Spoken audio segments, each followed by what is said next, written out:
الضعف وسنينه. يعني هو مسلسل درامي كتير بيعيشه بس محدش بيتكلم عليه. تابو كله عارفه وعايز يتكلم عنه بس كله خايف. ممكن عشان عيب، ممكن عشان خايف بالعار. محدش بيتكلم عنه بس بتأثر على أفعاله وإنتاجيته في المجتمع، بتخليه يتوتر ويعيش في كآبة. وعلى فكرة مش هو بس، الزوجة كمان بتكون مكتئبة بس خايفة تتكلم عشان خايفة على بيتها أو خايفة إنه يتقال عليها إزاي بتفكري في الكلام ده، وكله في الآخر يتحول لانعزال وكآبة وخناقات ممكن تكون اصلا ملهاش داعي. ويمكن يكون حل كل ده هو علاقه زوجيه مستقره كانت هتبعدنا عن كل المشاكل دي. تعالوا النهارده اتكلم معاكم عن المسلسل ده من بدايته واسبابه وحتى الذروه اللي فيها المشاكل والاعراض، واخيرا بالنهايه السعيده بالعلاج المضمون 100%. انا عمر عزيز، شريك حظ الذكوره في القصر العيني، ودي قاعده سيرجع.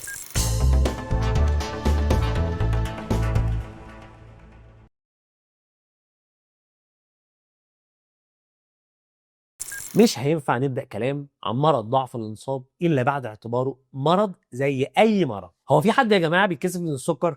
في حد بيتكسف من الضغط؟ أكيد مفيش حد. في ناس ممكن تكون أكتر عرضة لمرض ضعف الانصاب، بعض الأحيان ممكن يكون ليه سبب وبعض الأحيان ممكن ما يكونش ليه سبب. ساعات السبب ممكن يكون مؤقت وساعات ممكن يكون مزمن. عشان كده وأنا بتكلم عنه شيل يا ابني كلمة ضعف جنسي وحط مكانها ضغط أو سكر. مرض الضعف يمكن يكون واحد من أكتر الأمراض انتشارا في العالم، بنسبة حوالي 35% من الرجاله حول العالم في السن ما بين 40 ل 70 سنه عندهم ضعف انتصاب. يمكن 10% منهم عندهم ضعف انتصاب كامل، وحوالي 25% عندهم ضعف انتصاب متوسط او متقطع. والنسبه دي تزيد لفوق ال 50% فوق سن ال 70، وهنقول ليه بعد شويه. لكن برضه للاسف هي موجوده في صغار السن تحت ال 40 بنسبه حوالي 5 ل 10%. السن ممكن يكون عامل لوحده او مع تواجد الامراض المزمنه التانيه اللي بتزيد مع السن، فبالتالي بتسبب ضعف هي كمان. يعني للاسف 46% من مرضى السكر فوق ال 50 هيجي لهم ضعف، و35% من الرجاله اللي عندهم ضغط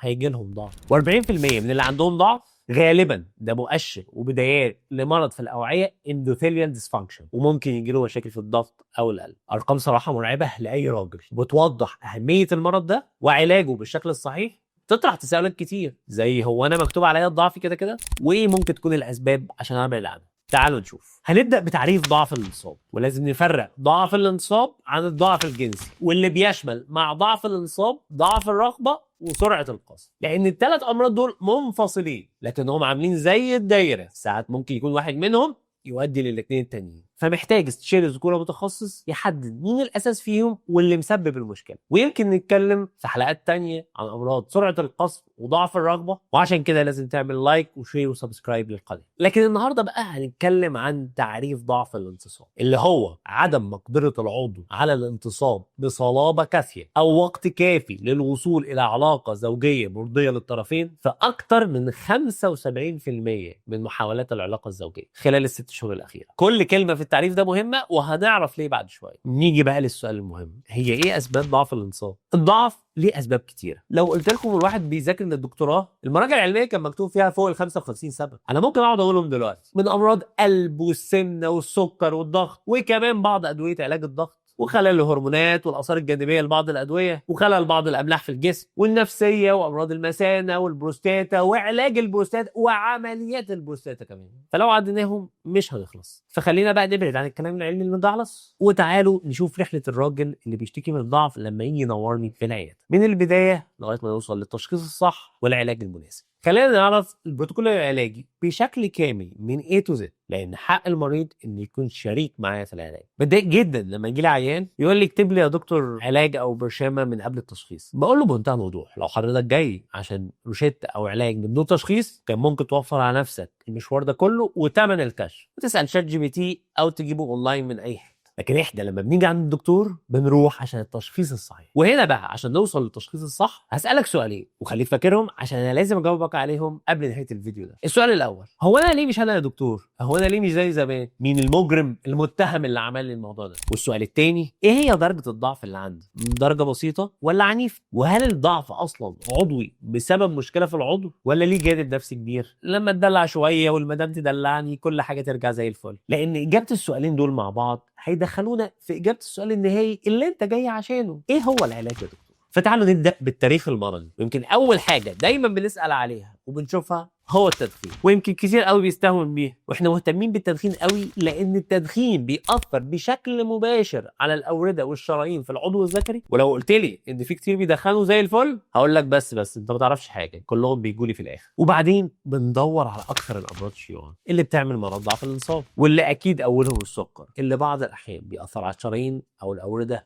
او الاعصاب. وبعض الاحيان بيكون اكتشفنا المرض السكر عن طريق شكوى ضعف الانصاب. وتاني حاجه زياده دهون الدم اللي ممكن تتراكم على شرايين العضو الذكري فتقلل تدفق الدم للعضو. وبعدها بقى بنشوف اي مشاكل في الهرمونات او اي مشاكل في البروستاتا، ودول طبعا اشهر الاسباب. لكن لازم برضو ناخد تاريخ مرضي قوي لبعض الادويه زي ادويه الضغط والادويه النفسيه، ولازم برضو ناخد تاريخ مرضي قوي لاي مشاكل بينه وبين الزوجه او اي ضغوطات عموما في الحياه، لان كل دي اسباب ممكن تكون هي المجرم المتهم. وعشان نتاكد لو المريض مش عامل الفحوصات دي بنطلب منه يعملها. كده بناء على التاريخ المرضي والفحوصات ممكن نحاول نخمن مين هو المجرم المتهم اللي عمل الضعف. لكن محتاجين نجاوب على السؤال التاني، هو في فعلا ضعف عضوي جوه جسم القضيب؟ ولو فيه هي ايه درجته؟ درجه بسيطه ممكن تتعالج بالعلاج الدوائي، ولا درجه متوسطه تحتاج لعلاج بجرعات مكثفه او حقن موضعي، او درجه عنيفه بنقول للعيان ساعتها ما تضيعش وقتك ولا فلوسك في اي وسائل علاجيه اخرى، وان الحل هو عمليه تركيب الدعامه. وهنا بقى ده دور الجزء الثاني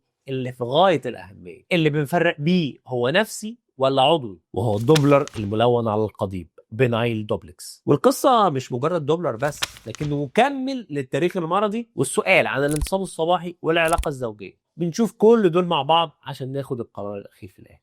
بندي حقنه تزود تدفق الدم في شرايين العضو الذكري، وبناء عليه بنحكم على الشرايين ثم الاورده اخبارها ايه ودرجه الانصاب كام في المية. ويمكن دي اهم نقطه. وبنقيس برضه حجم وطول القضيب ومده الانصاب، وهيفضل نكمل فتره قد ايه، ونسبه رضاء المريض عن الانتصاب اثناء الفحص قد ايه، ومقارنته بالانتصاب اللي بيحصل في البيت سواء بالدواء او الغير. ولو الحقنه الاولى ما جابتش نتيجه نسكتش على كده، ممكن ندي حقنه ثانيه. ولو الحقنه الثانيه ما جابتش نتيجه ممكن كمان ندي حقنه ثالثه، وده اللي بنسميه ريدوزنج. والموضوع ده مهم لانه بعض الاحيان في الحقنه الاولى المريض بيكون متوتر وعشان كده ما جابتش استجابه كافيه، وده اللي بنسميه تسريب وريدي كاذب، فولس فينوجينيك ويف. وثانيا الموضوع بيكون تشخيصي لانه بيحدد درجه الضعف، هل هي بسيطه استجابه على اول حقنه ولا شديده ما بيستجيبش على ولا حقنه. واخيرا عشان نحدد الجرعه المظبوطه اللي المريض هيمشي عليها في البيت لو احتاج الحقن ده كوسيله علاجيه. نيجي بقى للسؤال المهم، بعد ما عرفنا المجرم ومين السبب واللي عمل المشكله، وبعد ما عرفنا ان الضعف ده عضوي ولا نفسي وايه هي درجته، ويمكن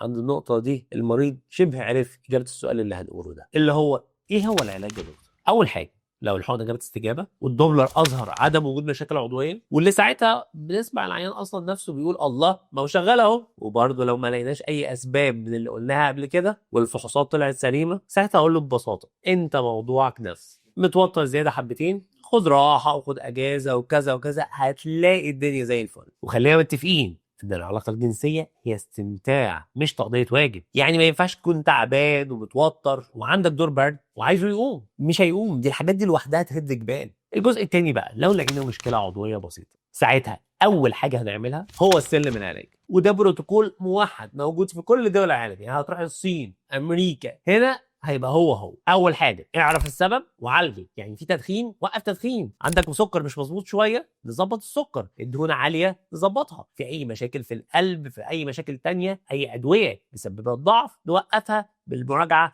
مع الزملاء المتخصصين في كل تخصص. طب الكلام ده كله ما جابش نتيجه او ما لقيتش اسباب واضحه، نخش على اللي بعده وهو العلاج الدوائي المكثف، اللي زي ما اتفقنا قد يكون مؤقت لغايه ما ندور العجله ونعالج الاسباب، وقد يكون مزمن وبجرعات مكثفه، وممكن يكون مدى الحياه زي ما بتاخد دواء الانصاب الصبح تاخد دواء الانصاب بالليل. وفي بعض الحالات اللي ممكن تستفاد من الحقن الموضعي زي ما اتفقنا، خصوصا لو هو اتبسط بجرعه معينه وعملت له درجه انصاب كافيه للدخول ومرضيه ليه. طب لو كل جرعات الحقن مش جايبه استجابه، ساعتها بيتم تركيب دعامه القضيب، وبتكون بدايه حياه جديده بالنسبه للراجل. واستنوا حلقه كامله عن الدعامات قريب قوي، عشان كده اتاكد انك عامل سبسكرايب عشان توصل لك اول ما تنزل. كل اللي قلناه من شويه هو المكتوب في المراجع العلميه المعتمده اللي ما فيش اتنين يختلفوا عليه، وبعيدا بقى عن الحاجات التانية اللي بنسمع عنها اللي بتتراوح بين النصب الكامل زي الشفاط الامريكي والدهان المكسيكي وبين الحاجات اللي لسه تحت البحث العلمي، ولم يثبت حتى الانفعاليات ولا اضرارها ولا الجرعه المناسبه، ولا يصح مهنيا او اخلاقيا استخدامها الا في اطار البحث العلمي كمتطوع وبشكل مجاني زي البلازما والبوتوكس وغيره. والحاجات دي هنتكلم عليها كلها في حلقه لوحدها. في النهايه كده كده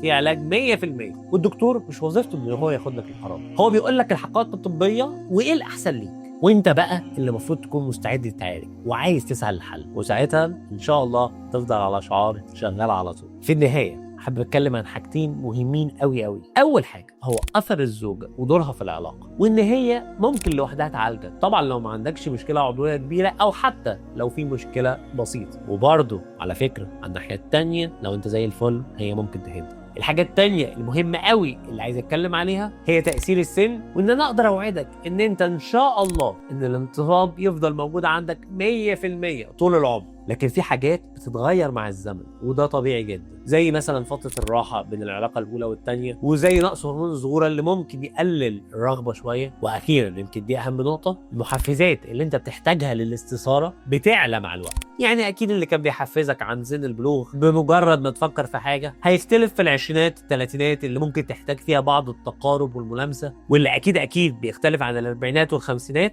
اللي قد تحتاج استثارة مباشرة للعمق. وده اللي بيبين أهمية العلاقة المنفتحة بين الطرفين اللي تقدر تطلب فيها ده وتوضحه لشريكتك، لأن بوضوح ده مش ضعف، ده نيو فيز اوف لايف، شابتر جديد في الحياه محتاج تتاقلم عليه. وانك لو عايز نفس الاستجابه للمحفزات بتاعت زمان فانت ممكن تحتاج تعوض ده ببعض الادويه، لكن ده مش معنى. طب هل ممكن الانتصاب ما يكونش واقف خالص مدى الحياه ومن غير سبب خالص؟ للاسف ممكن. ده اللي هيتكلم عنه الفيديو الجاي. وطبعا زي ما بنكرر في كل حلقه ان كل المعلومات المذكوره هي معلومات علميه مبنيه على خبره كلينيكيه وطبيه واكاديميه، ومصادرها هسيبها لكم تحت الفيديو. ورغم كده عمر ده ما يكون بديل عن الكشف الطبي خالص. تمنياتنا بالصحه والسعاده والعافيه للجميع.